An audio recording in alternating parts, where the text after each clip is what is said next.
Hi, I'm Moses Lake School District Superintendent Carol Lewis, and today I thought it would be a good idea to provide a little information about local taxes, as many of us have just received our tax statements from our county treasurer.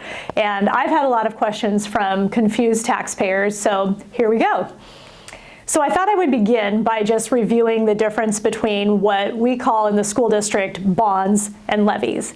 And so when a school district, any school district in the state of Washington, runs a bond, it is for some very specific purposes around new construction or major renovations of existing buildings. And so when we hear bond, that's what we're talking about. And bond dollars can't be used for anything but new construction or major renovation of existing buildings.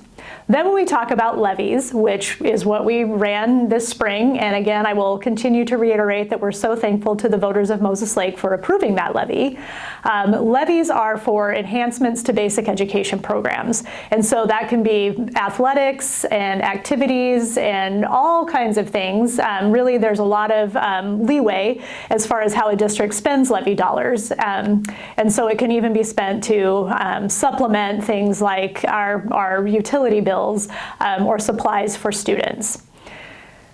So what a levy is an educational programs and operations levy, and it's known in state law as enrichment levy. And so as we talked all last spring, we were talking about an enrichment levy, educational programs and operations levy, not a bond. So going back a little ways, a year ago, we had a double levy failure in Moses Lake.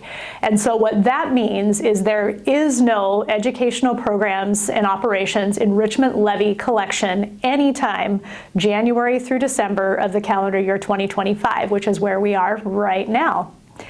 So then we think about, okay, so what does that mean for taxpayers? And one thing we need to remember is that everyone's rate is a little bit different depending on whether or not your assessed value went up or it went down.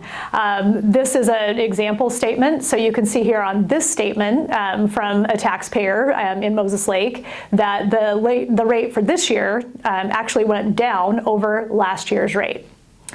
But again, everyone's is a little different, and you can check your own tax statement to see whether or not your overall rate for all the levies that are collected either went up or down.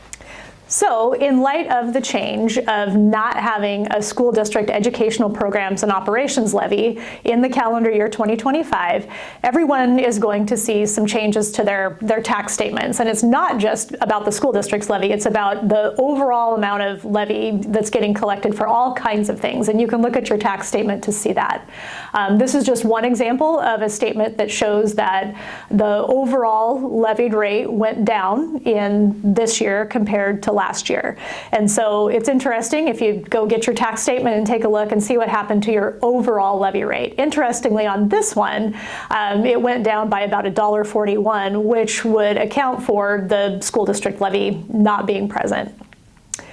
So then why are we seeing on our tax statements this year something that says Moses Lake School District 161? That has to do with the bond that was approved in the calendar year 2017.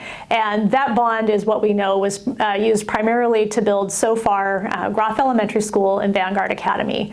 And in another video at some point soon, I'll go into that a little bit deeper. But what we need to know right now is that a little over $135 million was authorized by voters in 2017, and bonds take 20 years to mature. So a bond is kind of like a home mortgage.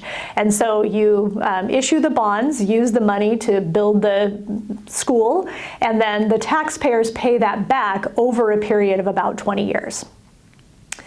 So when you see the School District 161 Moses Lake, that is the bond repayment. It is not an educational programs and operations levy because, again, that levy failed twice in the calendar year 2024, so we have no collection in 2025. And just as an interesting language lesson, levy, the definition is the imposition or collection of an assessment. That's the noun definition. And then the verb definition is to impose or collect by legal authority. And so when you see this School District 161 on your current tax statement, that's that collection by legal authority that was approved by voters back in 2017 for the bond, but not for an educational programs and operations levy.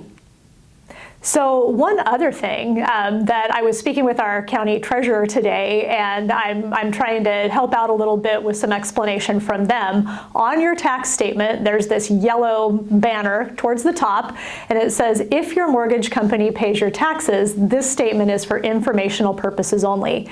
And there is some confusion out in our community right now for people who receive those statements, who have mortgages, they're paying their taxes through their mortgage, and they're viewing this statement as an additional payment to their mortgage, and it's not. So if your taxes are paid through your mortgage, this is just information about the amount of tax that's being collected and your mortgage company is taking care of for you. What we can expect as we move forward into next year, and this is a slide that was used a lot during the levy information campaign, you can expect that based on your assessed valuation for your home, that your taxes will increase some next year to pay for that levy that was approved by voters this last February. So if you have additional questions and would like to look at some additional resources from our Grant County Treasurer, you can use the QR code or the link that's up here on the left. And then on the right is a place where you can ask tax-related questions of the school district. And we'll do our best to get back to you within a few days. If you have tax-related questions, you can record them there, and someone will respond to you. Thank you.